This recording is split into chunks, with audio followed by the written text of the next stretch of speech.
Hello everyone, welcome to the discussion of physical chemistry portion of ANTS PT4. I hope your exam went well. Now let us get started with the first question. पहला question है question number 51. इस question में पूछा है for the reaction 2H gas to H2 gas the sign of delta H and delta S respectively are. और हमें चार options given हैं. Let's see how to solve the question. Given reaction है 2H gas और product बन रहा है H2 gas. इसका मतलब हाइड्रोजन के दो एटम्स कंबाइन कर रहे हैं और H2 का एक मॉलिक्यूल बन रहा है, एक HH बॉन्ड है. तो वी कैन क्लियरली सी कि यहाँ पे बॉन्ड का फॉर्मेशन हो रहा है. एंड वी नो दैट जब भी बॉन्ड का फॉर्मेशन होता है energy is released. Energy release का मतलब it is an exothermic process. Bond formation is an exothermic process और एक्सोथर्मिक प्रोसेस के लिए we know the sign of delta H is negative. तो डेल्टा H का साइन तो है negative. Now let's see about delta S. Delta S is change in entropy and we know that entropy is a measure of degree of randomness. अब इस reaction के अंदर we can सी कि दो gaseous moles convert हो रहे हैं to one gaseous moles. तो नंबर ऑफ गैसियस मोल्स क्या हो रहे हैं? कम हो रहे हैं. तो जब नंबर ऑफ गैस मोल्स कम होंगे सो वी नो सिस्टम की रैंडमनेस या डिसऑर्डर कम हो जाएगा.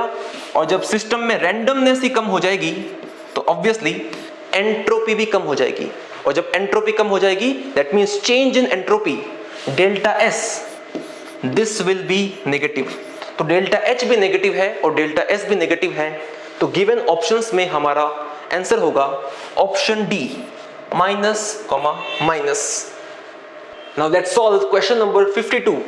अब इस क्वेश्चन में गिवन है दो रिएक्शंस. हमें डायमंड और ग्रेफाइट दोनों के कंबशन की रिएक्शन गिवन है और दोनों का डेल्टा H भी गिवन है. और पूछा है enthalpy of formation of diamond from graphite is. Let's solve the question.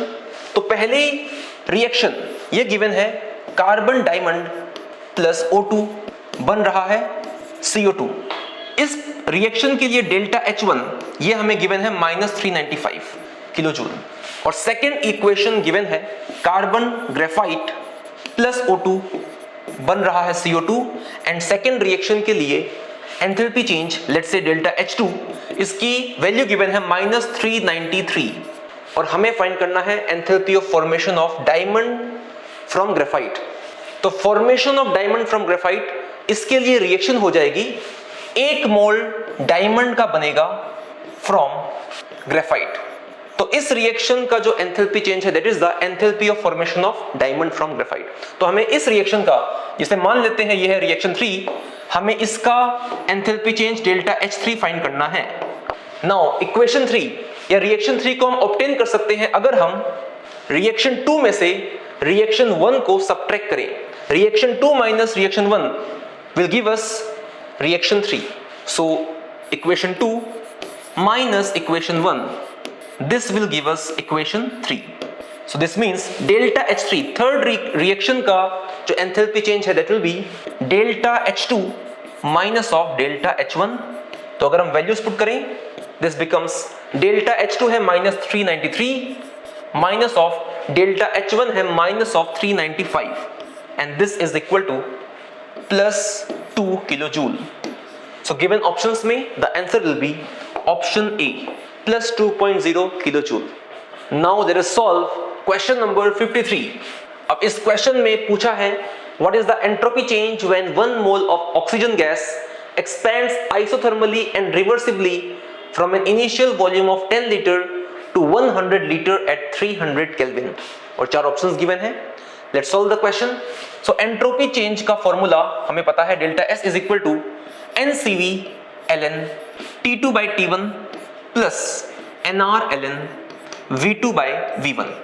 अब क्वेश्चन में गिवन है कि ये एक आइसोथर्मल प्रोसेस है. आइसोथर्मल प्रोसेस का मतलब फाइनल टेम्परेचर और initial temperature will remain same. The temperature will remain constant throughout the process. So T2 by T1 this becomes 1. ये बन जाएगा 1 और ln 1 becomes 0. So this entire term becomes 0. So delta S becomes NR ln V2 by V1. हमें इस की value find करनी है. Let's solve. So delta S is number of moles N वो गिवन है 1 R is universal gas constant जिसकी value है 8.314 ln. V2 by V1, final volume V2 is 100 liter and initial volume V1 is 10 liter. So this value is 8.314 into ln 10 and ln 10 की value होती है 2.303. So this is 8.314 into 2.303. ये आ जाएगा joule per kelvin. So on solving this is nearly 19.14 joule per Kelvin. So given options में the correct answer is option A. अब solve करते हैं question number 54 को. इस क्वेश्चन में पूछा है if S0 for H2, Cl2 and HCl are 0.13, 0.22 and 0.19 respectively, the total change in standard entropy for the reaction H2 plus Cl2 forming 2HCl is. Let's solve the question. So given reaction है H2 plus Cl2, product is 2HCl. और किसी भी chemical reaction के लिए the change in standard entropy for the reaction delta S0 of reaction, this is equal to summation of standard entropies of products minus summation of standard entropies of reactants. तो अगर हम values put करें ये बन जाएगा product में we have HCl और HCl का कोफिशिएंट है 2, this becomes 2 into S0 of HCl और क्वेश्चन में गिवन है S0 of HCl which is 0.19, this is 0.19 minus summation of S0 of reactants and reactants में we have H2 and Cl2. तो H2 का S0 का value given है 0.13 plus S0 of Cl2 ये given है 0.22. So on putting the values we get 0.38 minus 0.35 और ये value आ जाएगी kilo joule per kelvin per mole. This is 0.03 kilo joule kelvin inverse mole inverse. तो kilo joule को अगर हम 1000 से मल्टीप्लाई करें इट बिकम्स जूल. तो ये बन जाएगा 30 joule Kelvin inverse mole inverse. The given options में the correct answer is option A. Now let's do question number 55. इस question में given है when an ideal gas is compressed adiabatically and reversibly the final temperature is. और हमें 4 options given है. So adiabatic process में we know the heat change is 0. So Q is 0 in the process. And यहाँ पे ideal gas compress हो रही है and we know that the work of compression is positive. जब भी ideal gas compress होगी, जब वॉल्यूम कम होगी तो वर्क डन को हम लेते हैं positive. So work done is positive. Now from the first law of thermodynamics, इसकी मैथमेटिकल इक्वेशन है change in internal energy delta U is equal to Q plus W. अब we have Q equal to 0 and W is positive, so this gives us delta U is positive. And change in internal energy का formula है NCV delta T और ये है positive. N एक positive term है, CV भी एक positive term है. इसका मतलब delta T is also positive and delta T is T2 minus T1, final temperature minus initial temperature. So final temperature minus initial temperature ये एक पॉजिटिव वैल्यू है. इसका मतलब है कि T2 is more than T1. Final temperature is more than the initial temperature. So हमारा correct answer हो जाएगा option A. The final temperature is higher than the initial temperature. A is the answer. Now let's do question number 56. इस question में given है delta S0 which is change in entropy will be the highest for the reaction और हमें 4 reactions given है. Now we know change in entropy एक gaseous reaction या ऐसी reaction जिसमें गैसेस इन्वॉल्व हों तो उस रिएक्शन का हाईएस्ट होगा जिसका डेल्टा Ng हाईएस्ट होगा. जिस रिएक्शन का डेल्टा Ng हाईएस्ट होगा उस रिएक्शन का change in entropy delta S highest होगा. And delta Ng we know इसका एक्सप्रेशन है sum of stoichiometric coefficients of gaseous products minus the sum of stoichiometric coefficients of gaseous reactants. तो हमें चारों reactions के लिए डेल्टा Ng कैलकुलेट करना है एंड जिस रिएक्शन के लिए डेल्टा Ng हाईएस्ट होगा उस रिएक्शन का डेल्टा S भी क्या होगा, हाईएस्ट होगा। So now let's calculate one by one. Reaction A के लिए डेल्टा Ng होगा, तो पहली रिएक्शन में कोई गैसियस प्रोडक्ट तो है नहीं, तो 0 माइनस रिएक्टेंट साइड में we have half O2 gas, तो इसका कोफिशिएंट है half, so we can see इसका डेल्टा Ng आ गया माइनस हाफ। रिएक्शन B में प्रोडक्ट में we have CO2 gas, so delta Ng होगा 1 माइनस, एंड रिएक्टेंट साइड में we do not have any gaseous molecule, तो ये हो जाएगा 0, so delta Ng is we can say +1 और 1। रिएक्शन C में डेल्टा Ng होगा, प्रोडक्ट में वी हैव CO2 गैस, तो 1 माइनस रिएक्टेंट साइड में वी हैव O2 गैसियस, तो इसका कोफिशिएंट भी 1 है, तो 1 minus 1 this becomes 0। And reaction D में we have N2 gas plus O2 gas forming 2NO gas, तो इसका डेल्टा Ng हो जाएगा, प्रोडक्ट में है 2NO, सो 2 माइनस रिएक्टेंट में we have N2 gas plus O2 gas, coefficients have 1 and 1, so this becomes 0. So we can see in 4 given reactions में से delta Ng is highest for reaction B, so हमारा answer हो जाएगा option B. Now let's do question number 57.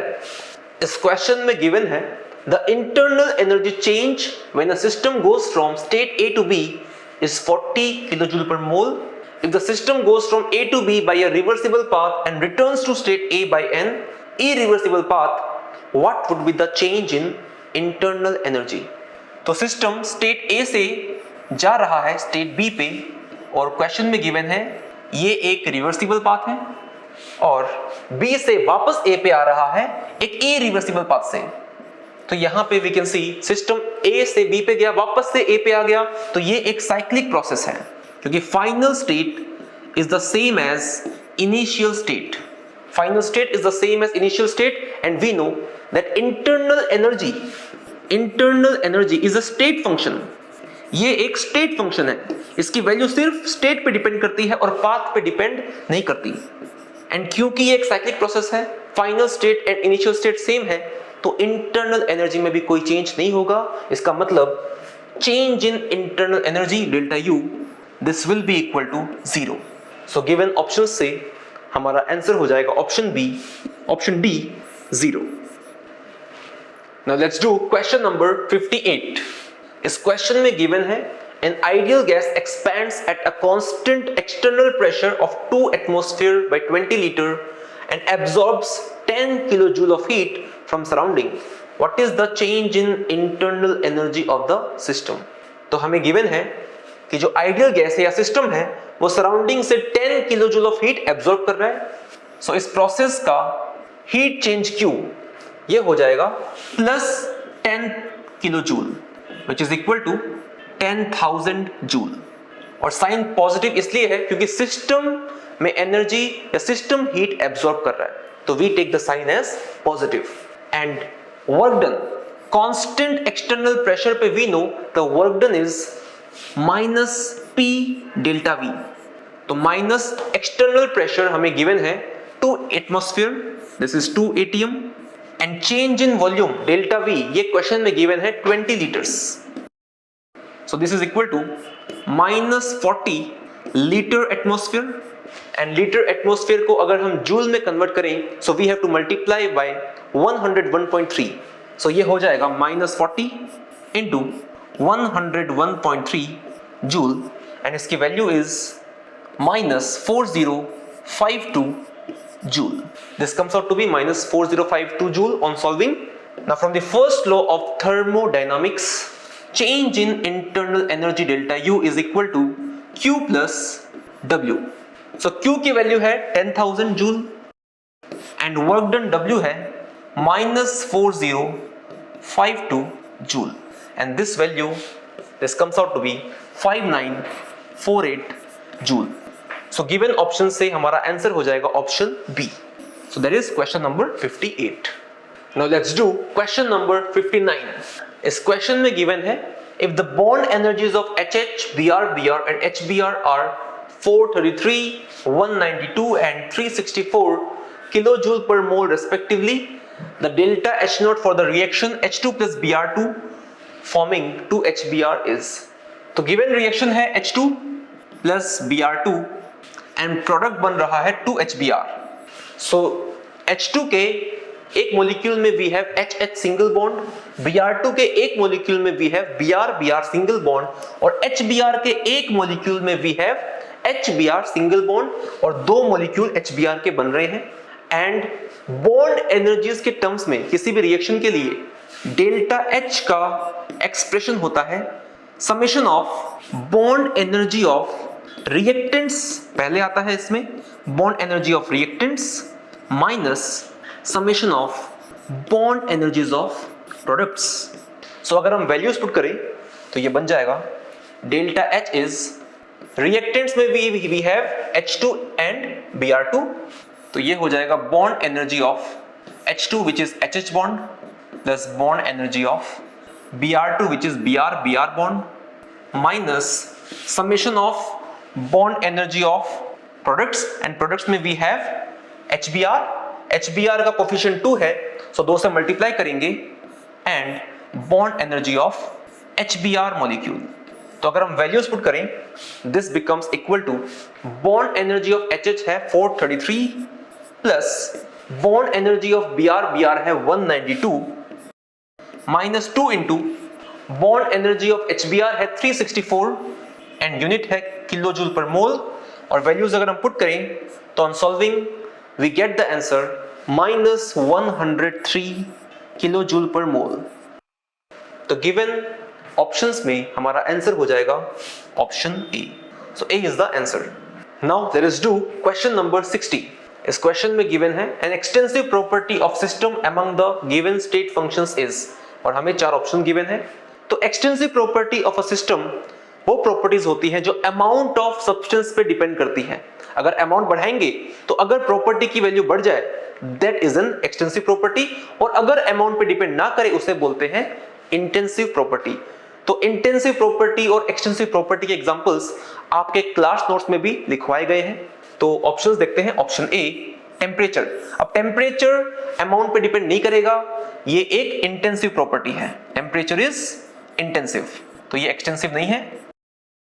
Option B volume. तो volume substance का amount पे depend करता है और अमाउंट बढ़ाएंगे तो वॉल्यूम भी बढ़ जाएगी, तो ये है एक एक्सटेंसिव प्रॉपर्टी. तो ऑफ कोर्स हमारा आंसर हो जाएगा option B. Option C refractive index, ये भी होती है एक इंटेंसिव प्रॉपर्टी, ये अमाउंट पे डिपेंड नहीं करेगी. एंड डेंसिटी भी अमाउंट ऑफ सब्सटेंस पे डिपेंड नहीं करती, तो डेंसिटी भी है एक इंटेंसिव प्रॉपर्टी. तो answer will be option B. अब करते हैं क्वेश्चन नंबर 61. अब 61 में पूछा है for the reaction A solid plus 3B gas forming 4C solid plus D liquid, delta H and delta U are related as, और हमें 4 ऑप्शंस गिवन है. तो हमें पता है डेल्टा H और डेल्टा U के बीच में एक रिलेशन होता है for a chemical reaction and delta H is equal to delta U plus delta NgRT. And delta Ng as we know it is sum of stoichiometric coefficients of gaseous products minus sum of stoichiometric coefficients of gaseous reactants. तो product में हमारे पास कोई भी gaseous species नहीं है तो it will be 0. And reactant में we have B gaseous है, इसका कोफिशिएंट है 3, ये बन जाएगा 3. So this is -3. So delta Ng की वैल्यू है -3, इसे यहां पे पुट करेंगे तो our answer will be delta H is equal to delta U minus 3RT. So given option से हमारा आंसर हो जाएगा option D. D is the answer. अब करते हैं क्वेश्चन नंबर 62. इस क्वेश्चन में गिवन है which of the following process of a chemical reaction is certain to result in a spontaneous reaction, और हमें 4 ऑप्शंस गिवन है. तो कोई भी रिएक्शन स्पॉन्टेनियस तब होती है जब उसका change in Gibbs free energy delta G क्या हो, नेगेटिव हो. तो हम चाहते हैं कि डेल्टा जी हमेशा नेगेटिव हो ताकि रिएक्शन रहे स्पॉन्टेनियस. एंड डेल्टा जी का एक रिलेशन हमें पता है, delta G is equal to delta H minus T delta S. इस एक्सप्रेशन में डेल्टा H है change in enthalpy, T is the temperature in kelvin and delta S is the change in entropy. अब temperature T इसकी value हमेशा क्या होती है, positive होती है इन केल्विन। तो अगर हम चाहें कि रिएक्शन हमेशा स्पॉन्टेनियस रहे, वी वांट कि डेल्टा जी हमेशा क्या रहे, नेगेटिव रहे। एंड डेल्टा जी हमेशा नेगेटिव रहे, इसके लिए आइडियल सिचुएशन ये है कि change in enthalpy delta H negative हो, और अगर delta S change in entropy ये अगर पॉजिटिव रहे तो ये जो टर्म है माइनस टी डेल्टा एस ये हमेशा क्या रहेगा, negative. So negative and negative will ensure कि डेल्टा जी भी नेगेटिव रहेगा और रिएक्शन हमेशा स्पॉन्टेनियस रहेगी। So this is the ideal situation. तो delta H must be negative, और अगर डेल्टा एच नेगेटिव है तो प्रोसेस में हीट रिलीज हो रही है, it is an exothermic process.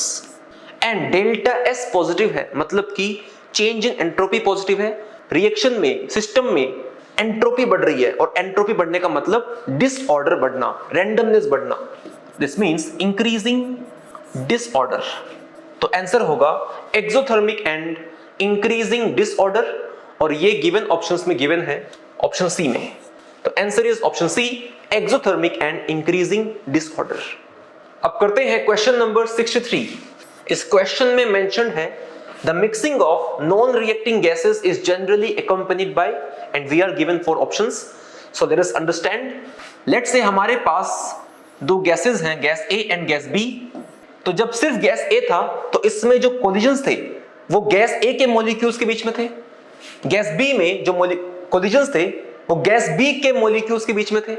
लेकिन जब हमने दोनों को मिक्स कर दिया तो अब इस मिक्सचर में A और B के मिक्सचर में AA कोलिजन्स भी हो रहे हैं, BB के कोलिजन्स भी हो रहे हैं, और साथ ही साथ AB के कोलिजन्स भी हो रहे हैं। तो वी कैन सी कि सिस्टम में के अंदर एक तरीके से रैंडमनेस बढ़ गई है, डिसऑर्डर बढ़ गया है। And we know that entropy is a measure of disorder और रैंडमनेस। सिस्टम में जितना ज्यादा डिसऑर्डर बढ़ेगा, रैंडमनेस बढ़ेगा, उतना ही ज्यादा एंट्रोपी भी बढ़ेगा। तो वी कैन से कि जब दो नॉन रिएक्टिंग गैसेस मिक्स होंगी तो सिस्टम की एंट्रोपी बढ़ जाएगी। तो answer will be option B, increase in entropy. Now let us do question number 64। इस क्वेश्चन में मेंशन है the delta G in the process of melting of ice at -15 degree Celsius is, और 4 options given है। Now we know कि ice का जो melting point है we take it as 0 degree Celsius. This is the melting point of ice. And जो given temperature है ये given है -15 डिग्री सेल्सियस, मतलब कि जो गिवन टेम्परेचर है it is less than the melting point, और मेल्टिंग पॉइंट से कम टेम्परेचर पे आइस मेल्ट नहीं होगी। जब मेल्ट नहीं होगी इसका मतलब कि क्या है, process is non spontaneous, it's a non spontaneous process. And we know कि एक नॉन स्पॉन्टेनियस प्रोसेस के लिए जो change in Gibbs free energy है delta G, that is positive. तो गिवन ऑप्शंस में हमारा आंसर होगा option B, delta G is positive for a non spontaneous process. अब करते हैं क्वेश्चन नंबर 65। इसमें गिवन है the delta HF0 for CO2, CO and H2O, इनकी वैल्यूज गिवन है respectively, the standard enthalpy change for the reaction, और हमें reaction भी गिवन है। अब किसी भी केमिकल रिएक्शन के लिए जो standard enthalpy change delta H0 in terms of delta HF0, इसका मतलब है स्टैंडर्ड एंथैल्पी ऑफ फॉर्मेशन। तो डेल्टा HF0 के टर्म्स में डेल्टा H0 का फॉर्मूला है summation of standard enthalpy of formation of products minus summation of standard enthalpy of formation of reactants.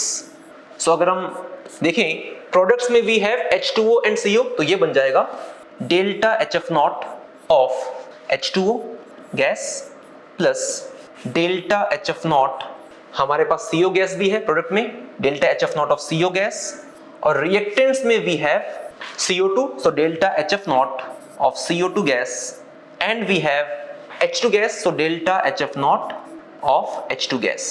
अब question के अंदर हमें डेटा गिवन है, H2O के लिए डेटा गिवन है, CO के लिए डेटा गिवन है, CO2 के लिए भी डेटा गिवन है, और H2 के लिए डेटा गिवन नहीं है। बट हमें पता है H2 गैस स्टैंडर्ड स्टेट है हाइड्रोजन गैस के लिए या हाइड्रोजन के लिए, और कोई भी स्पीशीज जब अपने स्टैंडर्ड स्टेट में होती है तो उसके लिए डेल्टा HF0 क्या होता है, 0 होता है।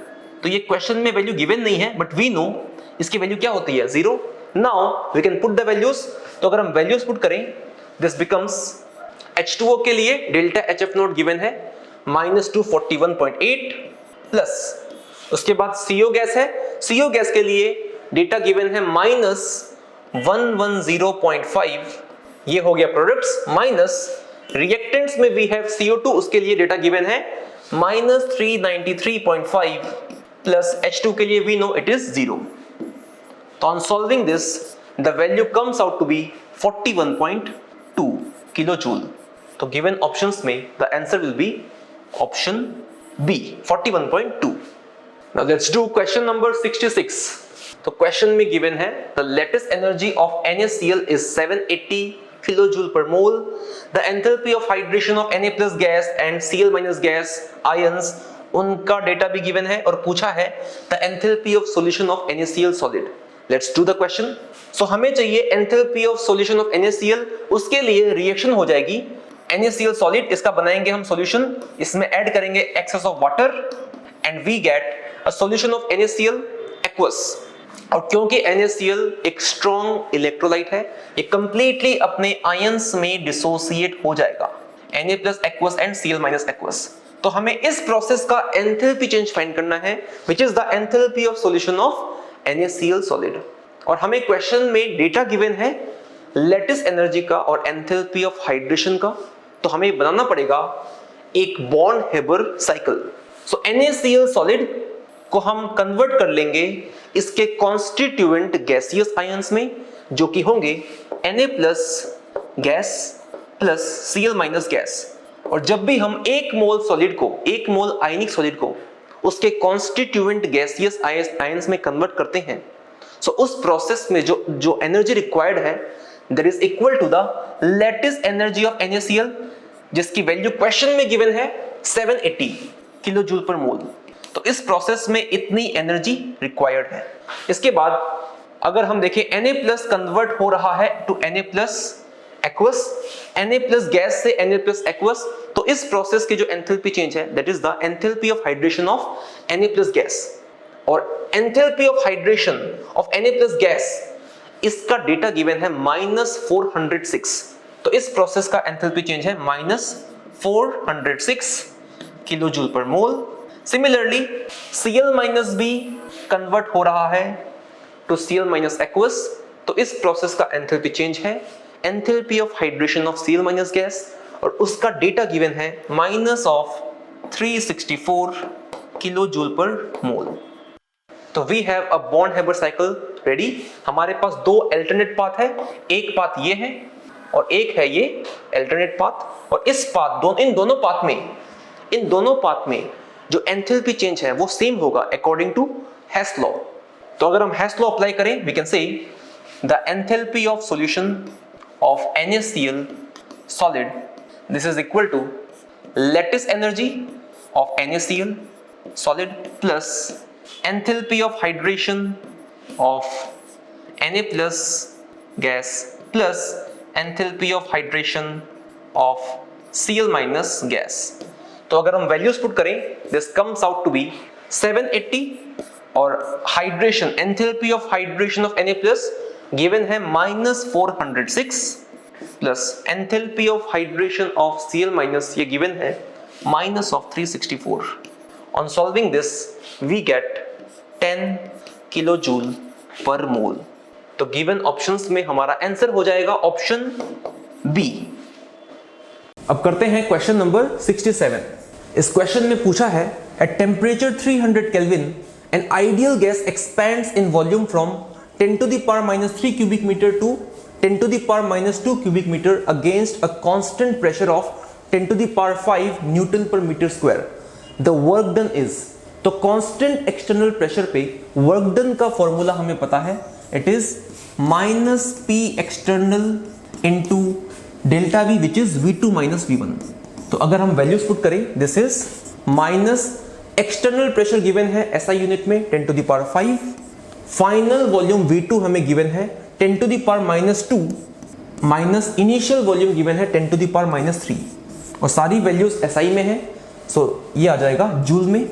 अगर हम फर्दर सोल्व करें, this becomes -10 to the power 5 and 10 to the power -2 को हम लिख सकते हैं 10 into 10 to the power minus 3 minus 10 to the power minus 3 joule. Solve करने पे this becomes minus 10 to the power 5 into 9 into 10 to the power minus 3. On further solving this becomes minus 900 joule. तो given options में the answer will be option C. Now let's do question number 68. इस question में given है 3 moles of an ideal gas expanded spontaneously into vacuum. The work done will be, और 4 options given है. तो expanded into vacuum और vacuum के against expand करने का मतलब है कि जो external pressure है it is 0. It is a case of free expansion. And work done का formula we know, work done is minus of integral P external dV. And क्योंकि यहाँ पे external pressure ही 0 है, so work done becomes 0. So given options में the correct answer will be option D, 0.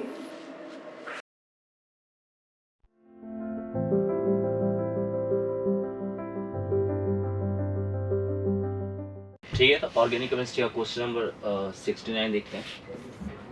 Question number 69 में क्या find करना है, how many products will be formed in the following reaction. Basically alkyl halide दिया गया है और सोडियम ड्राई ईथर, इसका मतलब ये रिएक्शन वुड्स रिएक्शन है. सोडियम के प्रेजेंस में अल्काइल हैलाइड्स एल्केन्स का फॉर्मेशन करते हैं. तो कितने पॉसिबल बनेंगे यहाँ से हम देख लेते हैं. यहाँ पे मेरे पास दिया गया मिथाइल क्लोराइड, ठीक है. जब इसका रिएक्शन हम सोडियम के साथ कराएंगे तो इसका 2 मोल क्या बना देगा, ये बना देगा यहाँ से इथेन मॉलिक्यूल्स, ठीक है. इथेन प्लस यहाँ पे NaCl बन जाएगा साइड में. दूसरा मॉलिक्यूल मेरे पास दिया गया इथाइल क्लोराइड्स, ठीक है, CH3 CH2Cl. इसका रिएक्शन कराएंगे सोडियम के प्रेजेंस में तो यहाँ से बनेगा आपका ब्यूटेन, ठीक है. इसका भी 2 मॉलिक्यूल्स आपस में रिएक्शन करेगा. लेकिन जब ये दोनों आपस में रिएक्शन करेंगे तो बनने वाला कंपाउंड कौन सा होगा, बनने वाला कंपाउंड मेरे पास होगा बेसिकली यहाँ से propane. Sodium in dry ether के प्रेजेंस में प्रोपेन्स का फॉर्मेशन होगा, प्रोपेन का. इसका मतलब क्या होगा, टोटल पॉसिबल हमारे पास कितने बन जाएंगे, 3. एक बनेगा इथेन, एक बनेगा ब्यूटेन और दूसरा प्रोपेन, ठीक है. तो 69 का ऑप्शन नंबर सी सही हो गया, सी. ओके. क्वेश्चन नंबर 70 की तरफ देखते हैं. क्वेश्चन नंबर 17 में क्या फाइंड करना है, 70 में compare heat of combustion. Heat of combustion compare करना है. तो हमको मालूम है कि हीट ऑफ कंबस्शन क्या होता है, heat of combustion directly proportional to number of carbon. अगर नंबर ऑफ कार्बन सेम है तो heat of combustion inversely proportional to stability. Stability का इनवर्सली प्रोपोर्शनल होगा, ठीक है. तो हीट ऑफ कंबस्शन फाइंड करते हैं तो यहाँ पे हम जानते हैं कि 6 मेंबर, 5 मेंबर और 3 मेंबर में स्टेबिलिटी ऑफ रिंग्स क्या होती है, 6 स्टेबल होगा, 5 उसके बाद 4 उसके बाद 3. इसका मतलब सबसे कम स्टेबल कौन है, 3. तो 3 का हीट ऑफ कंबस्शन क्या होगा, सबसे ज्यादा. ये तीसरा हो गया. तीसरे के बाद लेस स्टेबल कौन है, 5 नंबर, दैट इज फर्स्ट. उसके बाद सेकेंड, बिकॉज सेकेंड साइक्लोहेक्सेन है. फर्स्ट ऑप्शन आपके पास साइक्लोपेंटेन है और थर्ड ऑप्शन आपके पास साइक्लोप्रोपेन है. तो साइक्लोप्रोपेन कम स्टेबल होगा तो इसका उसका हीट ऑफ कंबस्शन क्या होगा, ज्यादा होगा. तो हमारे पास ऑर्डर बनेगा 3, first and second. That means option number C इसका भी करेक्ट है, 70 का सी. ओके, ठीक है. क्वेश्चन नंबर 71 में क्या बोल रहा है, 71 में फाइंड करना है how many products are formed from the monochlorination of ethyl cyclohexane. Ignore stereo, आई समझ. क्वेश्चन नंबर 71 में मोनोक्लोरिनेशन करना है किसका, इथाइल साइक्लोहेक्सेन का, और स्टीरियो केमिस्ट्री को इन्वॉल्व नहीं करना है. दैट मींस CH2 CH3 का मोनोक्लोरिनेशन करना है Cl2H के प्रेजेंस में.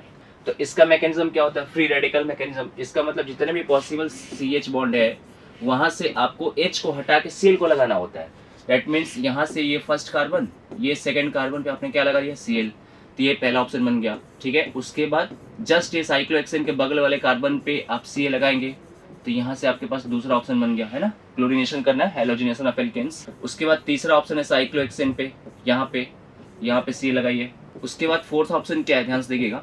फोर्थ ऑप्शन में आप क्लोरीनेशन चाहे यहाँ पे करें चाहे यहाँ पे करें, बात तो सेम ही है, दोनों कार्बन सेम है. मतलब ये हो गया फोर्थ. फिफ्थ ऑप्शन में अगेन यहाँ पे कि चाहे क्लोरीनेशन आप इस कार्बन पे करिए या फिर इस कार्बन पे करिए, दोनों के दोनों सेम है, दोनों का CH बॉन्ड सेम है, दोनों से बनने वाला कंपाउंड भी क्या होगा, सेम ही होगा. ओके.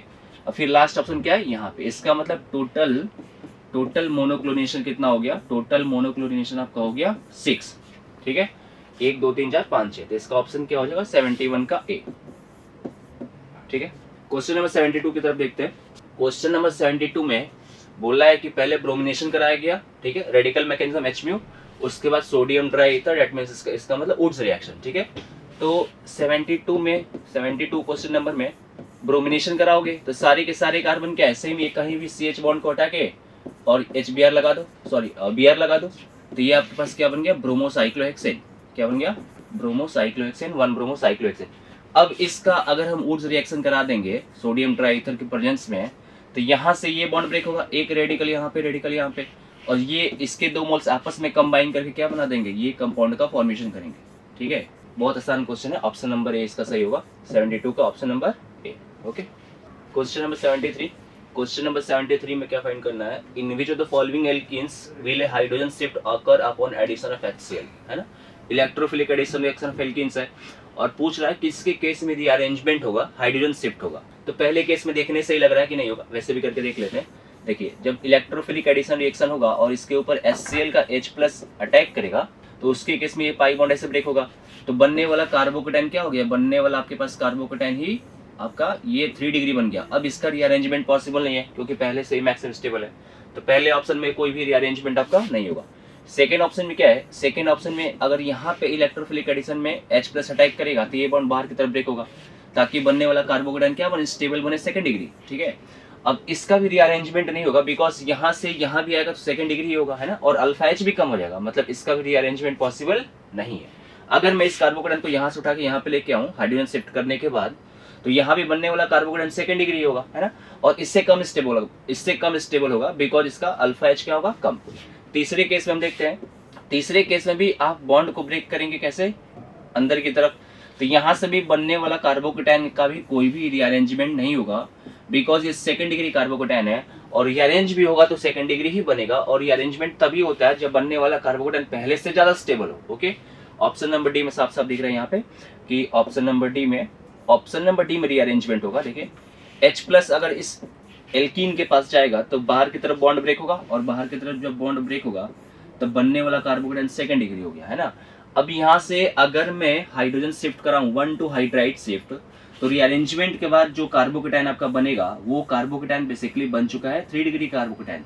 तो ऑप्शन नंबर 4 में आपके पास रीअरेंजमेंट हुआ, हाइड्रोजन शिफ्ट हुआ, इसका मतलब एडिशन रिएक्शन कराएंगे HCl का, तो हाइड्रोजन शिफ्ट होगा ऑप्शन नंबर डी में, रीअरेंजमेंट होगा ऑप्शन नंबर डी में, इसलिए 73 का आपका ऑप्शन नंबर डी करेक्ट होगा। ओके, ठीक है, आसान क्वेश्चन था रीअरेंजमेंट पे।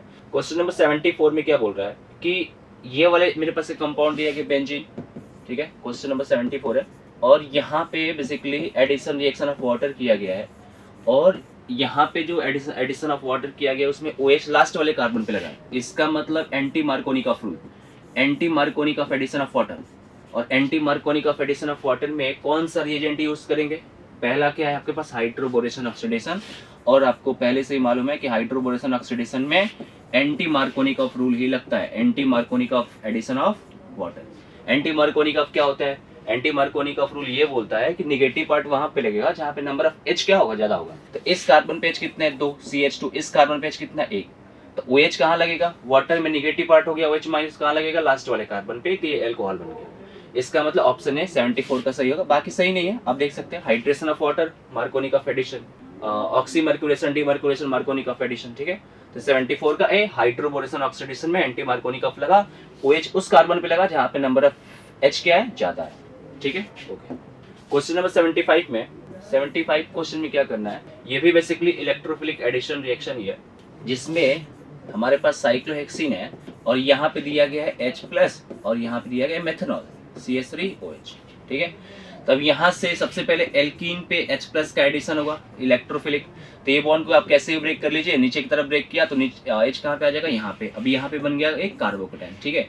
अब इसके ऊपर कौन अटैक कर देगा, इसके ऊपर यहाँ से आपका मेथनॉल का ऑक्सीजन का लोन पेयर से न्यूक्लियोफाइल यहाँ पे अटैक करेगा, और क्या बन जाएगा भाई, यहाँ पे आपके पास बन जाएगा OCH3, ठीक है, और यहाँ पे H, ठीक है। आसान क्वेश्चन था। तब देखिए इसमें से कौन सा ऑप्शन ये वाला है, ऑप्शन नंबर ए है ही नहीं, बी है नहीं, सी नहीं, D, option number D will be correct. Okay, आसान क्वेश्चन था, इलेक्ट्रोफिलिक एडिशन रिएक्शन, ठीक है। नेक्स्ट क्वेश्चन की तरफ देखते हैं। क्वेश्चन नंबर 76 में, क्वेश्चन नंबर 76 में क्या दिया गया है, हमारे पास एक पेंटेनॉल दिया गया है अल्कोहल, और H3PO4 के प्रेजेंस में उसका डिहाइड्रेशन होगा, dehydration of alcohols, E one reaction, है ना, हाई टेम्परेचर 150 डिग्री सेल्सियस पे। उसके बाद हमारे पास सेकंड जो रिएजेंट दिया गया है वो पर एसिड है, वो एल्कीन का इपॉक्सीडेशन कर देगा। तो बहुत सिंपल क्वेश्चन है, यहाँ से साइक्लोपेंटेनॉल का यहाँ पे एसिडिक मीडियम में हाई टेम्परेचर पे डिहाइड्रेशन होगा, और डिहाइड्रेशन होगा तो ये OH क्या बन जाएगा, ये OH OH2 पॉजिटिव बन के बाहर निकल जाएगा, ठीक है। और जब यहाँ से बाहर निकलेगा तो यहाँ पे कार्बोकेटाइन बन गया, और फाइनल स्टेप में यहाँ से आपको H+ निकाल देना है ताकि यहाँ से क्या बन जाए, साइक्लोपेंटीन, ठीक है। साइक्लोपेंटीन बन गया। अब इसका रिएक्शन हमने एक पर एसिड के साथ कराया, और वो पर एसिड हमारे पास दिया गया है C6H5, ओके, COOH, ठीक है ना। और पर एसिड का जब हम यूज करते हैं एल्कीन्स के साथ तब क्या होगा बताओ, तब हमारे पास एल्कीन का इपॉक्सीडेशन होगा, और इपॉक्सीडेशन होगा इट मींस इपॉक्साइड रिंग का फॉर्मेशन होगा, that means option A will be correct, okay.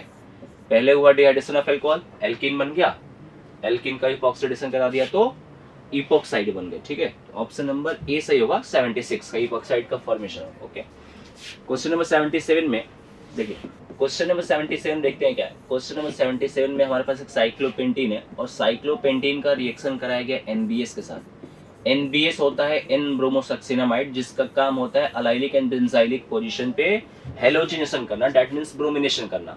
और बहुत सिंपल क्वेश्चन है, ये बेंजीन ये कंपाउंड में ये वाला कार्बन डबल बॉन्ड से लगा हुआ कार्बन और डबल बॉन्ड से ये लगा हुआ कार्बन, दोनों के दोनों क्या है, अलाइलिक कार्बन है। तो बस इस कार्बन पे हमको रेडिकल मैकेनिज्म के थ्रू ब्रोमिनेशन कर देना है ना। NBS का फंक्शन होता है अलाइलिक एंड बेंजाइलिक पोजीशन पे ब्रोमिनेशन करना, ठीक है। तो बहुत सिंपल क्वेश्चन है, देखिए ऑप्शन नंबर डी सही होगा यहाँ से, ठीक है। तो क्वेश्चन नंबर 77 का option number D will be correct, okay. Question number 78, question number 78 में एल्कीन साइक्लोहेक्सीन दिया गया है और पूछा गया है कि क्या बनेगा, KMnO4OH minus cold, that means ये हमारे पास बहुत सिंपल क्वेश्चन है। क्वेश्चन नंबर 78 में यहाँ से हमको बेयर्स रिएजेंट का यूज करके हाइड्रोक्सिलेशन कराया गया है ना, और हाइड्रोक्सिलेशन जब होगा तो 2OH का एडिशन होगा, ठीक है ना, syn addition of 2 hydroxyl group. तो जो दोनों OH लगेंगे वो आपके सेम साइड से लगेंगे, है ना, syn, okay, syn addition of 2OH group hydroxyl group, Baeyer's reagent syn hydroxylation, okay, syn hydroxylation of alkene. तो 78 का ऑप्शन नंबर ऐसे दिख रहा है, सही होगा, ठीक है, सिन हाइड्रोक्सिलेशन ऑफ एल्कीन। अगर आपको मालूम है कि यहाँ से इसका सिन हाइड्रोक्सिलेशन होगा तो आप तुरंत कर दोगे, नहीं तो फिर आप कैसे भी कर पाओ नहीं कर पाओगे। क्वेश्चन नंबर 79 की तरफ देखते हैं। क्वेश्चन नंबर 79 में क्या बोल रहा है, वो what is the most reactive alkyl halide for the following reaction RX H2O ROH और X-। ये basically hydrolysis of alkyl halide, that means SN1 mechanism. और SN1 मैकेनिज्म में हमारे पास एक कार्बोकेटाइन बनता है इंटरमीडिएट, तो बस यही चेक करना है कि यहाँ पे हमारे पास कौन सा कार्बोकेटाइन Br को निकलने के बाद स्टेबल बनेगा। जो कार्बोकेटाइन स्टेबल बनेगा उसके केस में रेट ऑफ SN1 मैकेनिज्म भी क्या होगी, ज्यादा होगी। तो देखिए ऑप्शन नंबर ए से जब Br को अगर हम निकाल देंगे तो कार्बोकेटाइन साइक्लोहेक्सेन के ऊपर बनेगा, ठीक है। और ऑप्शन नंबर बी से जब हम Br को निकालेंगे तो बनने वाला कार्बोकेटाइन यहाँ पे 3 डिग्री बनेगा, ओके। ऑप्शन नंबर सी से जो कार्बोकेटाइन बनेगा Br को निकालने के बाद हाइड्रोलिसिस के बाद, तो ये आपके पास 3 डिग्री भी है प्लस अलाइलिक भी है ना, रेजोनेंस स्टेबलाइज भी है। और ऑप्शन नंबर डी में Br निकलेगा ही नहीं, है ना, क्योंकि देख लेते हैं बनने वाला कार्बोकेटाइन हाईली अनस्टेबल। तो बनने वाला कार्बोकेटाइन इसके केस में हाईली स्टेबल है, बिकॉज यहाँ से बनने वाला कार्बोकेटाइन अलाइलिक भी है ना, allylic that means resonance stabilise plus 3 degree भी है ना। तो इसके केस में बनने वाला कार्बोकेटाइन हाईली स्टेबल, इस कंपाउंड में SN1 मैकेनिज्म फास्टर हुआ। तो 79 का मोस्ट रिएक्टिव अल्काइल हैलाइड आपका हो गया सी, ओके, ठीक है। क्वेश्चन नंबर 80 में हमारे पास एक कंपाउंड दिया गया अल्काइल हैलाइड फिशर में, और इसका NaI एसीटोन के साथ रिएक्शन कराया गया SN2 मैकेनिज्म, और NaI एसीटोन मतलब आपका फिंकलस्टीन रिएक्शन है ये। तो क्वेश्चन नंबर 80 में जो आपका फिंकलस्टीन SN2 मैकेनिज्म फॉलो हो रहा है, यहाँ पे Br है, यहाँ पे Cl है, और आपको पता होना चाहिए कि SN2 मैकेनिज्म में इन्वर्जन ऑफ कॉन्फ़िगरेशन होता है ना, Walden inversion, 100% inversion. NaI acetone Finkelstein reaction Na+I- यहाँ से न्यूक्लियोफाइल की तरह बिहेव करेगा, और Br को या फिर Cl को निकालेगा, तो Br एक बेटर लिविंग ग्रुप है, तो इस कार्बन पे अटैक करके बैक साइड से यहाँ से Br को बाहर निकाल देगा, ठीक है।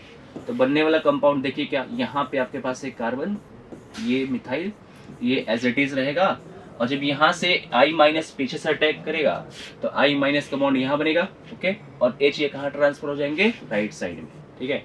SN2 popular SN2 mechanism, inversion of configuration takes place Finkelstein reaction.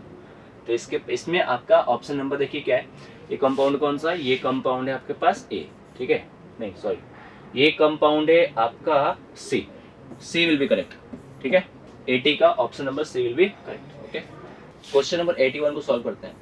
Question number 81 में क्या फाइंड करना है, which of the following compound give same SN1 and SN2 product. ठीक है, तो SN1 SN2 सेम कौन देगा, तो जहां जिस कंपाउंड में रीअरेंजमेंट नहीं होगा, SN1 में बेसिकली कार्बोकेटाइन का फॉर्मेशन होता है और SN2 में ट्रांजिशन स्टेट का। अगर SN1 के केस में कार्बोकेटाइन बना और उस कार्बोकेटाइन का रीअरेंजमेंट नहीं हुआ, वहीं पे रुक गया और वहीं पे न्यूक्लियोफाइल ने अटैक कर दिया, इसका मतलब उसके केस में बनने वाला जो कंपाउंड होगा SN1 और SN2 का सेम होगा। ठीक है, पहले वाले केस में रीअरेंजमेंट होगा। ठीक है, देखिए जैसे क्वेश्चन को सॉल्व करके दिखाते हैं आपको।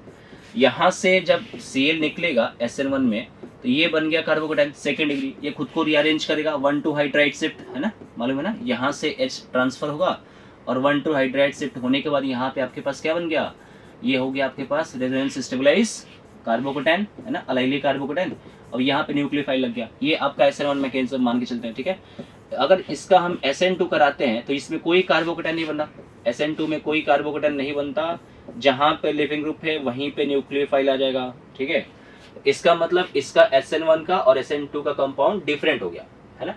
इसका मतलब हुआ क्या कि जहां जहां पे आपके पास रीअरेंजमेंट होगा वहां पे SN1 के केस में कुछ और बनेगा और SN2 के केस में कुछ और बनेगा। तो बस ये देखना है आपको यहाँ पे कि किसके केस में रीअरेंजमेंट नहीं हो पा रहा है ना, उसके केस में SN1 और SN2 दोनों से सेम बनेगा। तो देखिए यहाँ पे जो आपके पास B है, यहाँ भी रीअरेंजमेंट होगा, क्योंकि जब यहाँ से Cl निकलेगा, Cl निकलने के बाद ये कार्बोकेटाइन बना, ये खुद को फर्दर यहाँ से 1,2 हाइड्राइड शिफ्ट होगा और हाइड्राइड शिफ्ट होने के बाद यहाँ से आपका रेजोनेंस स्टेबलाइज +3 डिग्री कार्बोकेटाइन बनेगा। तो यहाँ भी SN1 के केस में कुछ और बनेगा, SN2 के केस में भी कुछ और बनेगा। ऑप्शन नंबर C लग रहा है मेरे को। देखिए ऑप्शन नंबर C में जब Cl को निकालेंगे तो Cl को निकालने के बाद जो कार्बोकेटाइन बनेगा, इसका रीअरेंजमेंट नहीं हो रहा है, तो चाहे इसका आप SN1 कराइए चाहे इसका आप SN2 कराइए, दोनों के केस में क्या बनेगा, सेम बनेगा, और दोनों के केस में न्यूक्लियोफाइल इसी कार्बन पे अटैक कर देगी। ठीक है, ऑप्शन नंबर डी में फर्दर रीअरेंजमेंट होगा। कैसे होगा, जब यहाँ से आप Cl को निकालेंगे, यहाँ पे मिथाइल है, जब यहाँ से आप Cl को निकालेंगे तो बनने वाला कार्बोकेटाइन सेकंड डिग्री, ठीक है, ये सेकंड डिग्री, ये खुद को रीअरेंज करेगा तो फर्दर क्या बन जाएगा, यहाँ से 1,2 हाइड्राइड से 3 डिग्री, है ना, हाइड्रोजन शिफ्ट होगा। तो इसका मतलब ऑप्शन नंबर सी में कोई रीअरेंजमेंट नहीं हो रहा है, तो यहाँ से बनने वाला SN1 का और SN2 का सेम बनेगा। दैट मींस 81 का option number C will be correct. ठीक है, okay. Question number 82, question number 82 में क्या फाइंड करना है, among the bromides 1, 2, 3 given below the order of reactivity for SN1 mechanism, है ना। SN1 रिएक्शन के लिए हमको ऑर्डर ऑफ रिएक्टिविटी बताना है। तो आप जानते हैं कि SN1 के केस में क्या बनता है, SN1 के केस में जब लिविंग ग्रुप बाहर निकलता है तो बाहर निकलने के बाद यहाँ पे आपके पास कार्बोकेटाइन का फॉर्मेशन होगा, है ना, और जो कार्बोकेटाइन हाईली स्टेबल होगा, रेट ऑफ रिएक्शन उसका SN1 का भी ज़्यादा होगा। ठीक है, और ऑप्शन नंबर सी में हमारे पास ये कंपाउंड दिया गया, फॉर्मेशन ऑफ कार्बोकेटाइन होगा। देखिए यहाँ से तीसरे वाले साफ साफ लग रहा है कि जब मैं Br को निकालूंगा तो यहाँ से बनने वाला कार्बोकेटाइन हाईली स्टेबल एरोमेटिक बनेगा, है ना, because delocalisation of 6 pi electrons, ये बनने वाला कार्बोकेटाइन हाईली स्टेबल एरोमेटिक, तो सबसे फास्ट SN1 इसी का होगा। ठीक है, ऑप्शन नंबर सेकंड में जब Br को निकालेंगे और जो कार्बोकेटाइन बनेगा वो कार्बोकेटाइन हाईली अनस्टेबल होगा, बिकॉज बनने वाला कार्बोकेटाइन बन गया आपका एंटी एरोमेटिक। क्या बन गया, एंटी एरोमेटिक। और ऑप्शन नंबर ए से जब Br को निकालेंगे तो रेजोनेंस स्टेबलाइज बनेगा अलाइली कार्बोकेटाइन। कौन सा कार्बोकेटाइन मैक्सिमम स्टेबल है, एरोमेटिक, और सबसे घटिया स्टेबल कौन है, कम स्टेबल कौन है, बेसिकली वो बी, और ये हो गया ए आपका बीच में। ठीक है, तो इसका मतलब सबसे फास्ट का ऑर्डर पूछा है ना, तो ऑर्डर में सबसे फास्ट कौन जाएगा, थर्ड।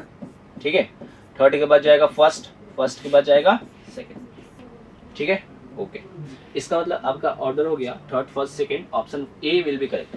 82 का option A will be correct.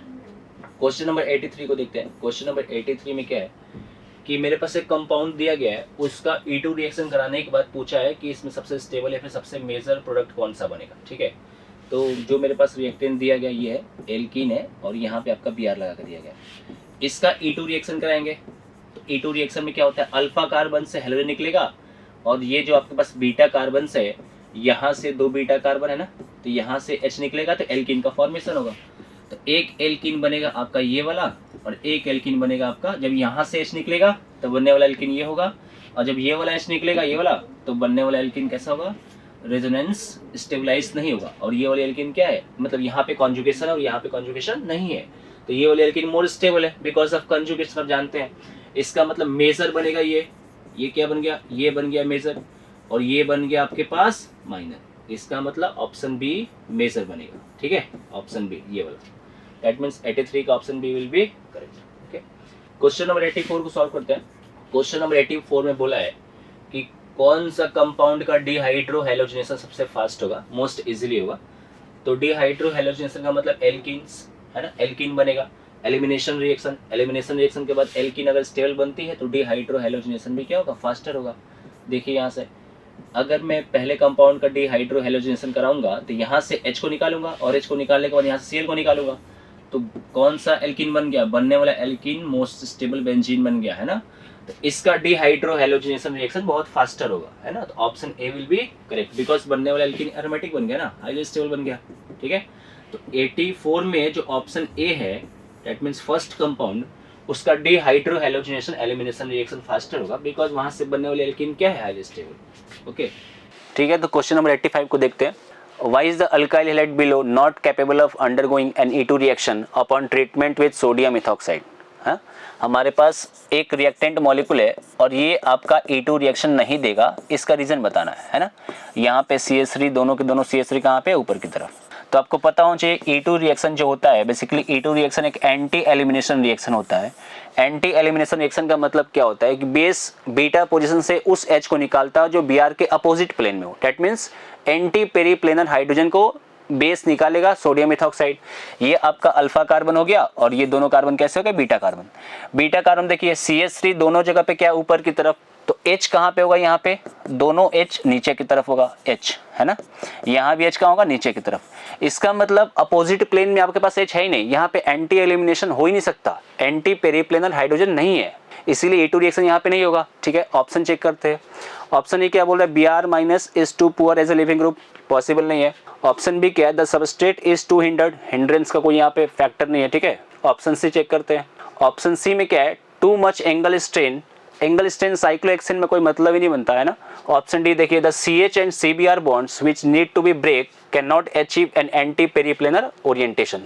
Option D आपका सही है, ठीक है। कैसे, एंटी पेरीप्लेनर नहीं है, मतलब ये जो हैलोजन है और H है सबके सब सेम प्लेन में, एंटी एलिमिनेशन यहाँ पे पॉसिबल नहीं होगा। तो 85 का आपका ऑप्शन नंबर डी सही है ना। E2 में एंटी होता है, यहाँ पे एंटी की कंडीशन नहीं बन पा रही है। ओके, क्वेश्चन नंबर 86 की तरफ देखते हैं। क्वेश्चन नंबर 86 में हमारे पास एक इपॉक्साइड दिया गया है CH3 CH CH2, इसका रिएक्शन कराया गया है ग्रिग्नार्ड रिएजेंट CH3 MgBr से, ठीक है ना। CH3 MgBr पहला है और दूसरा हमारे पास दिया गया यहाँ पे HOH मतलब वाटर का सोर्स, H+ का सोर्स, ठीक है। तो CH3 माइनस और यहाँ से Mg पॉजिटिव बनेगा, ग्रिग्नार्ड रिएजेंट RMgX में R माइनस होगा और MgX पॉजिटिव। तो ये R माइनस पहले सबसे पहले क्या करेगा, इन दोनों कार्बन में से किसी एक कार्बन पर अटैक करेगा, तो उस कार्बन पर अटैक करेगा जहाँ पे क्राउडिंग कम है, और अटैक करने के बाद इस बॉन्ड को ओपन करेगा। तो यहाँ से देखिए क्या बन गया, यहाँ से बन गया CH3 CH CH2 और यहाँ पे CH3 ने अटैक कर दिया, ये बन गया O माइनस और MgBr पॉजिटिव। अब ये वाटर से H+ को निकाल लेगा और H+ को निकालने के बाद क्या बन गया, ये बेसिकली एक सेकेंडरी अल्कोहल बन गया, ब्यूटेन 2ऑल बन गया, ठीक है ना। तो ऑप्शन आप चेक करिए कौन सा होगा, option B will be correct. Okay, 86 में सेकेंडरी ब्यूटॉल का फॉर्मेशन होगा, सेकेंडरी ब्यूटेनॉल का, 86 का बी सही है। 87 की तरफ देखते हैं। 87 में पूछा है, क्वेश्चन नंबर 87 में क्या बताना है, Which one is a nucleophilic substitutions reaction among the following?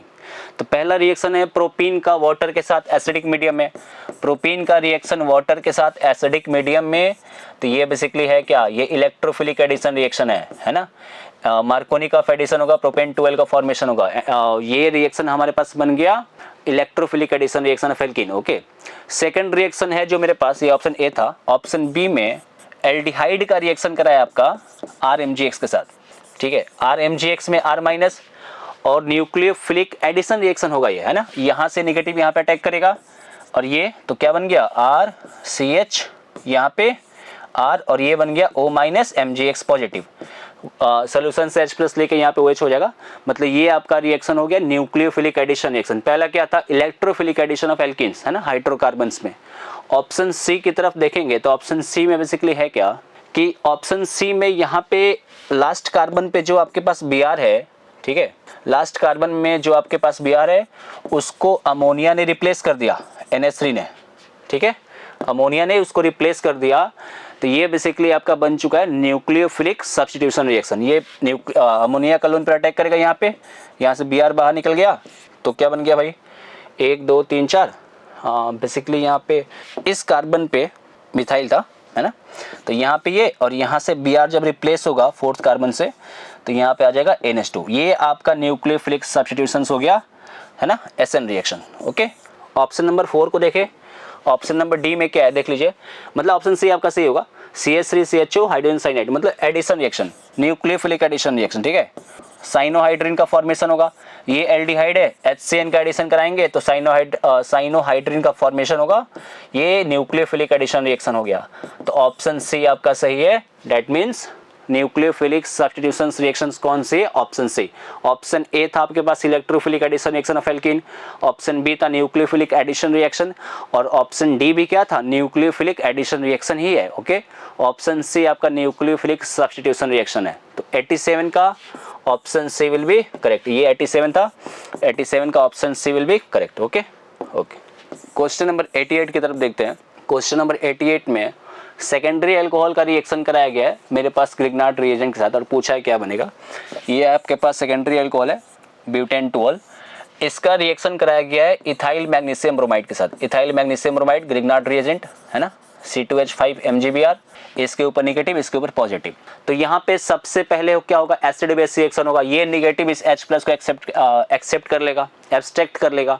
तो यहाँ से बेसिकली क्या बन गया, यहाँ से बन गया C2H6 बनेगा साइड में, पहले CH3 ये आपका एल्केन बन गया, C2H6 acid base reaction. R- ने दैट मीन CH3CH2- ने H+ को निकाल लिया तो CH3CH3 बन गया, और यहाँ से O- और MgBr पॉजिटिव, Br है ना, MgBr पॉजिटिव, ठीक है।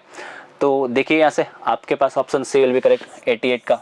Acid base reaction of Grignard reagent RMgX with alcohol, alcohol के पास ये वाला प्रोटॉन क्या होता है, एसिडिक, तो एसिड बेस रिएक्शन होगा, इथेन बनेगा, और यहाँ से ये बन जाएगा, तो option C will be correct. Okay, question number 89।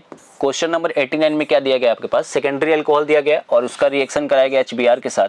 तो यहाँ पे OH है, जब आप HBr के साथ रिएक्शन कराएंगे तो यहाँ से क्या होगा, HBr बेसिकली एक एसिड होगा, तो ये H+ का सोर्स होगा, और H+ का सोर्स है, इसका मतलब क्या हो गया, सबसे पहले क्या होगा, ये ऑक्सीजन का lone pair as a nucleophile H+ के ऊपर अटैक करेगा। तो यहाँ से OH वाटर के फॉर्म में OH2 पॉजिटिव बन के वाटर के फॉर्म में बाहर निकल जाएगा, मतलब यहाँ से होगा डिहाइड्रेशन, वाटर बाहर निकल गया। तो बेसिकली क्या बन चुका है, यहाँ से देखिए, यहाँ से बन चुका आपके पास ये वाला कार्बोकेटाइन, सेकंड डिग्री कार्बोकेटाइन। अब यहाँ से रीअरेंजमेंट होगा, सेकंड डिग्री खुद को रीअरेंज करेगा, यहाँ से होगा आपके पास 1,2 मिथाइल शिफ्ट, है ना, 1,2 मिथाइल शिफ्टिंग होगी। तो ये CH3 यहाँ माइग्रेट करेगा इलेक्ट्रॉन पेयर लेके, तो कार्बोकेटाइन कहाँ बन गया, कार्बोकेटाइन बन गया ये 3 डिग्री, है ना, ये था यहाँ पे आपके पास सेकंड डिग्री, और ये बन गया आपके पास 3 डिग्री रीअरेंजमेंट के बाद, है ना। रीअरेंजमेंट एक स्पॉन्टेनियस प्रोसेस होता है, from less stable to more stable. अब Br- यहाँ पे अटैक कर देगा, अब Br- ये जो मोर स्टेबल कार्बोकेटाइन है यहाँ पे अटैक करके कार्बन हाइड्रोजन का बॉन्ड का फॉर्मेशन कर देगा, ये है ना, यहाँ Br है। इसका मतलब देखिए कौन सा ऑप्शन सही हो गया, option B will be correct, ठीक है, 89 का option B will be correct. Okay, question number 90 को देखते हैं।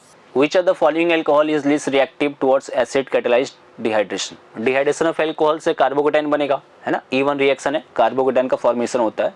तो पूछ रहा है किसके केस में कौन सा कंपाउंड, कौन सा रिएक्टेंट मॉलिक्यूल लिस्ट रिएक्टिव है डिहाइड्रेशन करने के लिए। तो डिहाइड्रेशन ऑफ एल्कोहल से कार्बोकेटाइन बनता है, तो जिसके केस में बनने वाला कार्बोकेटाइन लिस्ट स्टेबल होगा उसका डिहाइड्रेशन भी क्या होगा, स्लो होगा, है ना। यहाँ से वाटर बन के निकल जाएगा OH, तो यहाँ से जब डिहाइड्रेशन होगा तो बनेगा सेकंड डिग्री कार्बोकेटाइन, ये आपके पास ऑप्शन ए था।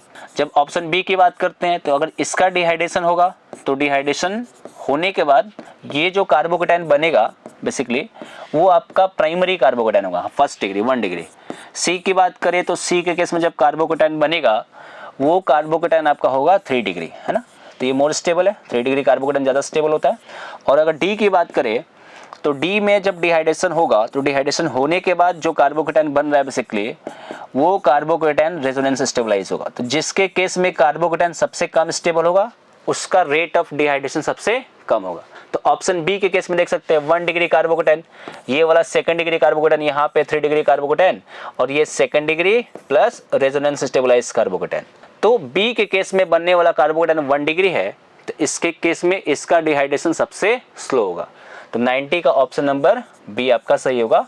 दैट मीन्स उसका सबसे least reactive towards acid catalysed dehydration. Okay, option B. Question number 91। Question number 91 में क्या बोल रहा है? Which of the following compound gives acetaldehyde with reaction with water H2SO4 HgSO4। ये कुछ रेव रिएक्शन है, addition of water to alkynes, ठीक है। तो एसिटल्डिहाइड का फॉर्मेशन कौन करेगा? यही करेगा, एसिटाइलिन। देखिए कैसे करेगा बेसिकली, यहाँ पे बेसिकली अगर इसका रिएक्शन हम Hg+ वाटर के साथ कराएंगे कुछ रेव रिएक्शन, तो HOH का एडिशन करना होता है यहाँ पे, तो ये हो गया आपके पास OH, और यहाँ पे H का एडिशन किया तो क्या बन गया? ये बेसिकली इनॉल बन गया। कहीं भी कर दीजिए H और OH का एडिशन, बिकॉज सिमेट्रिकल है।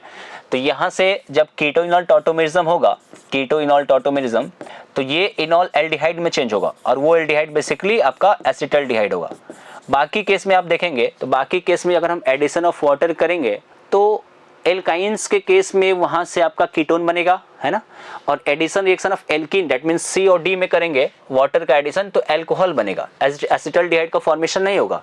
91 में ए ऑप्शन में आपका एसिटल्डिहाइड का फॉर्मेशन होगा, बी के केस में आपका बनेगा कीटोन, और सी और डी के केस में बन जाएगा आपका अल्कोहल्स, ठीक है। तो 91 का A will be correct. Okay, question number 92 में, क्वेश्चन नंबर 92 में क्या करना है? The reagent needed to convert 2 butyne to cis 2 butene. Butyne को ब्यूटीन में कन्वर्ट करना है, इसका मतलब जो हम रिएजेंट का यूज करेंगे सिस में कन्वर्ट करना है, इसका मतलब सिन एडिशन ऑफ H2 करना है, और कंट्रोल रिडक्शन करना है। अगर हम अनकंट्रोल रिडक्शन करेंगे तो एल्काइन से एल्कीन बनेगा, फर्दर एल्कीन से एल्केन्स का फॉर्मेशन हो जाएगा। इसका मतलब हम पहले ऑप्शन का यूज नहीं कर सकते। दैट मीन्स जो मेरे पास ये 2 ब्यूटाइन दिया गया है CH C triple bond C CH3, इसका कंट्रोल रिडक्शन करना, और कंट्रोल रिडक्शन करेंगे तो ये बेसिकली एल्कीन में चेंज होकर रुक जाएगा, है ना। अनकंट्रोल रिडक्शन के केस में ये आपका एल्केन बन जाएगा, है ना। और कंट्रोल रिडक्शन करने के लिए आपके पास H2 प्लेटिनम का यूज हम नहीं कर सकते। H2 प्लेटिनम ऑप्शन ए का यूज करेंगे तो एल्काइन से एल्कीन और फर्दर एल्कीन बन जाएगा। एल्कीन पे रोकना है ना, तो यहाँ पे हम कंट्रोल रिडक्शन करेंगे, और इसके लिए हमारे पास होगा H2 प्लेटिनम बेरियम सल्फेट। और ये बेसिकली होता क्या है? ये आपका एक लिंडलार कैटलिस्ट होता है। क्या होता है? Lindlar catalyst. That means option B will be correct. 92 का option B, that means Lindlar catalyst का यूज करके हम एल्काइंस को एल्कीन में चेंज कर सकते हैं। और ये क्या करता है? ये करता है आपका H2, है ना, H2 का सिन एडिशन करेगा, ठीक है, सिन एडिशन ऑफ H2। तो यहाँ से जो बनने वाली एल्कीन होगी वो कौन सी होगी? वो सिस एल्कीन बनेगी। दैट मीन्स 92 का B will be correct. Okay, question number 93। Question number 93 में क्या बोल रहा है? Identify Z in the sequence of reaction. पहचानना है कि जेड क्या बनेगा। मेरे पास एक ब्यूटीन दिया गया है, और ब्यूटीन का रिएक्शन कराया गया आपके पास HBr H2O2 के साथ, मतलब anti Markovnikov addition of HBr।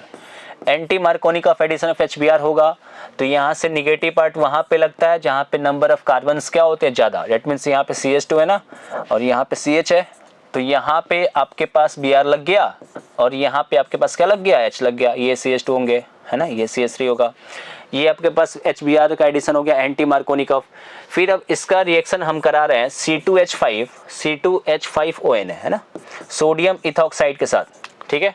तो इसके केस में क्या होगा? ये C2H5 आएगा और यहाँ पर अटैक करके Br को बाहर निकाल देगा। तो कौन सा कंपाउंड बन गया? ये बन गया CH3 CH2 CH2 CH2 और OC2H5, है ना, मतलब ईथर का फॉर्मेशन होगा।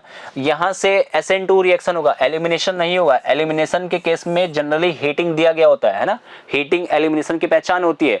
तो यहाँ पे हीटिंग नहीं दिया गया है, यहाँ पे इसको एज ए स्ट्रॉन्ग न्यूक्लियोफाइल होगा, और ये इस कार्बन पर अटैक करके Br को बाहर निकाल देगा। Proper SN2 mechanism. That means बनने वाला कंपाउंड हो जाएगा आपके पास A, ठीक है। ए आपका ईथर बन चुका है। 93 का option A will be correct. Reaction हो क्या हो गया? SN2, not elimination. Okay okay, अब करते हैं क्वेश्चन नंबर 94। इस क्वेश्चन में पूछा है the difference between heat of reaction at constant pressure and constant volume for the reaction given below at 25 degree Celsius in kilo joule is. और हमें 4 options given है और रिएक्शन भी गिवन है। Let's solve the question. अब heat of reaction at constant pressure QP ये होता है equal to delta H enthalpy change, and we know that heat of reaction at constant volume QV this is equal to delta U. तो हमें इन दोनों के बीच का difference पूछा है, मतलब हमें पूछा है delta H minus delta U. This we have to find out, and for a chemical reaction involving gases we know delta H is equal to delta U plus delta NgRT। This is the relation. तो यहां से मिलेगा हमें delta H minus delta U, the difference, this is equal to delta NgRT। So we have to find delta NgRT।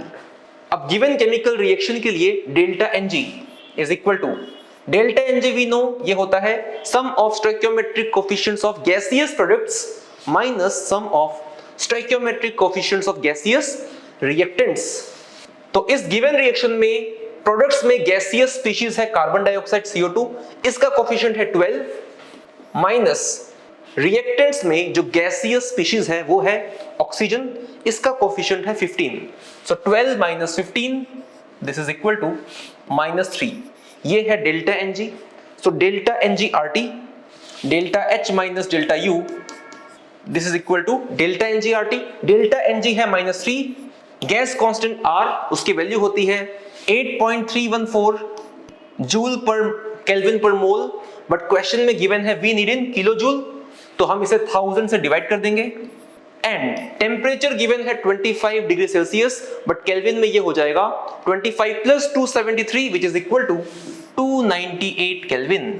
तो on solving this we get the value approximately -7.43, ये आएगा kilo joule में। सो given options में हमारा answer हो जाएगा option A -7.43। अब करते हैं क्वेश्चन नंबर 95। इस क्वेश्चन में गिवन है considering entropy as a thermodynamic parameter the criterion for the spontaneity of any process is. 4 options given है। So this question is about the second law of thermodynamics, उसके statement के बारे में है।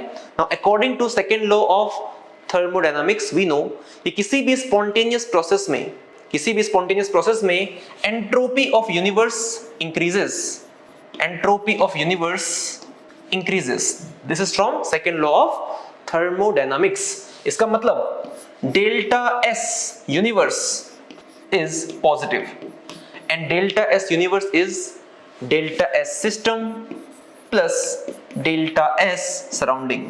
So this should be equal to positive. किसी भी spontaneous process में delta S system plus delta S surrounding must be positive. So given options में हमारा आंसर हो जाएगा ऑप्शन ए। अब करते हैं क्वेश्चन नंबर 96 को। इस क्वेश्चन में पूछा है 1 mole of an ideal gas undergoes a change of state 2 ATM 3 liter to 2 ATM 7 liter with a change in internal energy delta U equal to 30 liter atmosphere. The change in enthalpy delta H of the process in liter atmosphere. तो solve करते हैं question को। हमें delta H और delta U के बीच एक relation पता है which is delta H is equal to delta U plus P2V2 minus P1V1। तो इस क्वेश्चन में हमें डेल्टा U का वैल्यू गिवन है, फाइनल प्रेशर फाइनल वॉल्यूम भी गिवन है, इनिशियल प्रेशर और इनिशियल वॉल्यूम भी गिवन है। तो we can just put the values and get the answer. तो वैल्यूज पुट करेंगे तो डेल्टा U गिवन है 30 litre atmosphere plus final pressure है 2 atmosphere, so 2 into final volume है 7 माइनस P1V1 इनिशियल प्रेशर है 2 एटमॉस्फेयर और इनिशियल वॉल्यूम है 3 litres. So on solving further we get 30 plus और ये हो जाएगा 14 minus 6 which is 8, so we get 38 liter atmosphere. So given options में the answer will be option B 38. Now let's solve question number 97.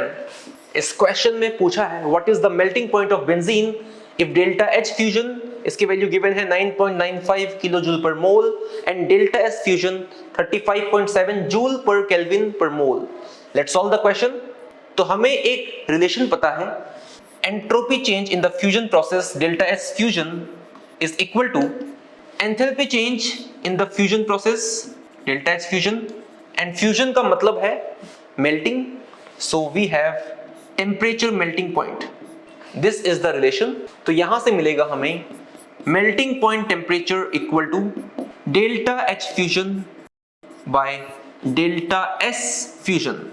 तो अगर हम values put करें तो we get temperature melting point, numerator में we had delta H fusion.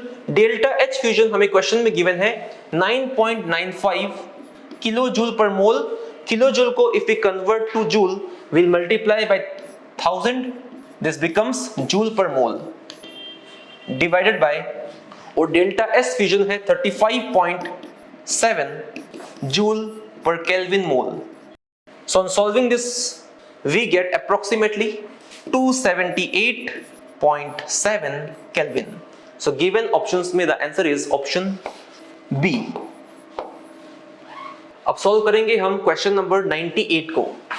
इस question में पूछा है if the amount of a gas is reduced to half of its initial amount, then the specific heat will, और चार options given है. अब specific heat by definition it is the heat required to raise the temperature of 1 gram of a substance by 1 degree Celsius. तो ये 1 ग्राम के लिए define है, तो it is an intensive property. Specific heat, this is an intensive property of a substance. तो ये amount of substance पे depend नहीं करती. तो अगर हम amount of gas को हाफ कर देंगे तो भी specific heat की वैल्यू पे कोई फर्क नहीं पड़ेगा.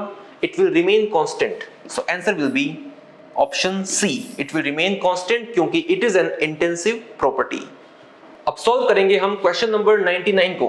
इस question में पूछा है the amount of heat needed to raise the temperature of 60 gram of aluminium from 35 degrees Celsius to 55 degrees Celsius would be, और हमें molar heat capacity of aluminium भी given है. Let's solve the question. So we know the formula. Heat needed Q is equal to NC delta T. हमें इस फॉर्मूले को use करना है. यहाँ पे N है number of moles, C is the molar heat capacity and delta T is the change in temperature. तो अगर हम वैल्यूज पुट करें, नंबर ऑफ मोल्स हो जाएंगे एल्यूमिनियम के लिए मास बाय मोलर मास, तो ये हो जाएगा 60 and for aluminium will take the molar mass as 27. Molar heat capacity question में गिवन है 24 joule per mole per kelvin and delta T change in temperature 35 से बढ़ रहा है to 55, तो we can see the delta T is 55 minus 35, 20. So this is approximately 1066.67 और ये value आएगी जूल में, बट ये किसी भी ऑप्शन से मैच नहीं कर रहा है. हम कन्वर्ट करेंगे इसे किलो जूल में, तो 1000 से डिवाइड कर देंगे. So this will be approximately 1.07 kilo joule. So from the given options, the answer will be option B. अब सॉल्व करते हैं क्वेश्चन नंबर 100 को. क्वेश्चन में पूछा है the equilibrium constant for a reaction is 10, the value of delta G naught will be, और हमें चार ऑप्शंस गिवन है. Let's solve the question.